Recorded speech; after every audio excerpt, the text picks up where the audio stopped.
স্রন্দনাথ পাহাড় থেকে অনেকেই ধীরে ধীরে নেমে আসছেন। অনেকে এখানে বিশ্রাম নিচ্ছেন, অনেকে হয়তো ওঠার জন্য প্রস্তুতি নিচ্ছেন। এখানে দুইটি রাস্তা রয়েছে, একটি রাস্তা দিয়ে একটা মন্দিরে যাইতে হয়, অন্য রাস্তা দিয়ে ধীরে ধীরে পাহাড়ে উঠতে হয়। দূরে পাহাড়টি দেখা যাচ্ছে, অনেকে পাহাড় থেকে ধীরে ধীরে নেমে আসছে। আর নিচের দিকে দেখতে পাচ্ছি অনেকে পাহাড়ে উঠছে।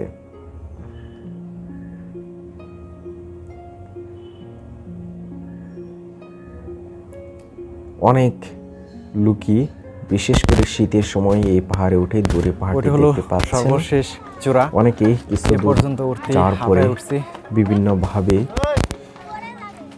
স্থির চিত্র ধারণ করছেন। ওই দূরে যে পাহাড়টি দেখা যাচ্ছে, আমরা ধীরে ধীরে সেই পাহাড়ে উঠে যাব। সে পাহাড়টি পাথরের তৈরি।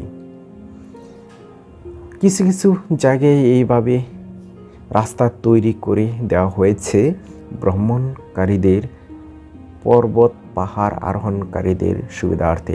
ওই দূরে রাস্তাটি দেখতে পাচ্ছেন, ওখান দিয়েই মূলত যেতে হবে আমাদের ওই পাহাড়ে। এই গাছের মাথায় আমরা একটি বানরকে দেখতে পেয়েছিলাম।